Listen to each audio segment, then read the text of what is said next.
Hey everybody, it's Anu. Hope you're having a great night. I am very excited just to even start this conversation with y'all.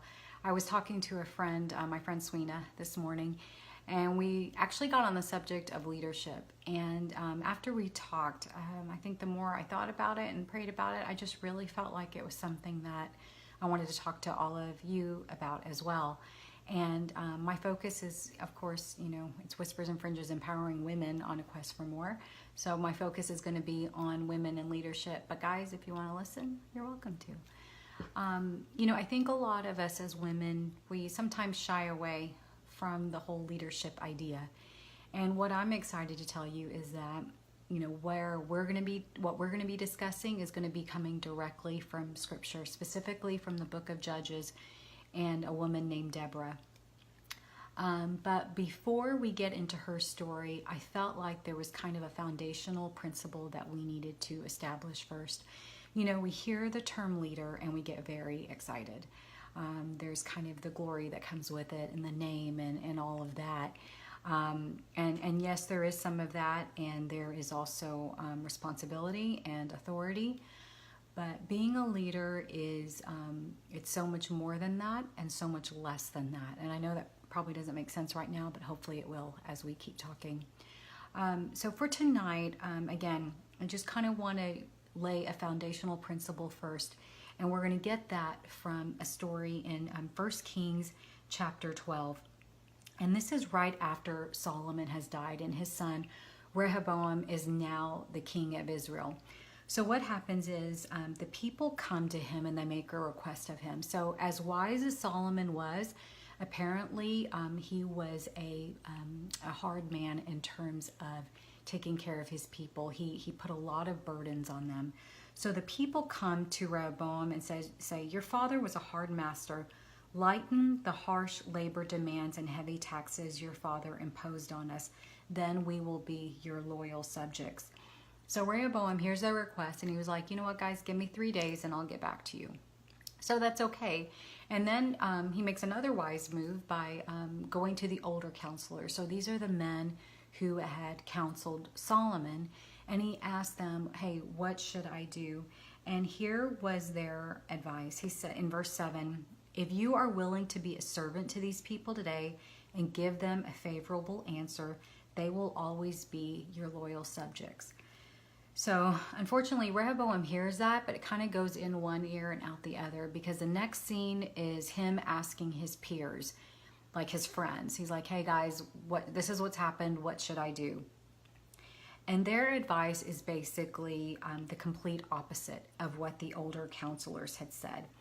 And verse 11, it says, they were like, basically tell them this. Yes, my father laid heavy burdens on you, but I'm going to make them even heavier. So you see the contrast between the two answers. And again, unfortunately, he ends up going with the advice of his peers. And what is so interesting is that was the moment that the nation of Israel was divided, all because of how Rehoboam decided to lead his people. And I think I was just so drawn to what the older counselors' advice was. And again, remember he's saying, they said, be a servant to them. I think we always have to remember that to be a good leader means to be a good servant. My husband and I recently stepped into a new role of leadership. And so we were asking advice from some of the senior folks around us who had been doing this a lot longer than we had. And we got two pieces of advice. The first one was, you need to smell like sheep. So what does that mean? It means you need to be among the people. Just because you've been elevated to this particular role doesn't mean that you are above them. It means you are with them still. The second piece of advice we got was you need to wash a lot of feet. And, you hear that and it just takes you right back to what Jesus said about to be great, you must be a servant. And not only did he say it, he modeled it for us. So that was just kind of, again, before we even start talking about leadership, we need to understand that the heart of a good leader wants to serve people. That's where it begins. And I'm just going to read you one more passage of scripture. And this is something in 1 Peter chapter 5. And here's what he says. He's talking to elders and leaders in the church, and Peter says this: care for God's flock with all the diligence of a shepherd, not because you have to, but because you want to please God. Not calculating what you can get out of it, but acting spontaneously. Not bossily telling others what to do, but tenderly showing them the way. When God, who is the best shepherd of all, comes out in the open with his rule, he'll see that you've done it right and commend you lavishly. And then he goes on to say that God has had it with the proud, but takes delight in just plain people. So be content with who you are and don't put on airs. God's strong hand is on you and he'll promote you at the right time. So again, just another confirmation about what God really wants from us. When we lead, he really wants us to serve.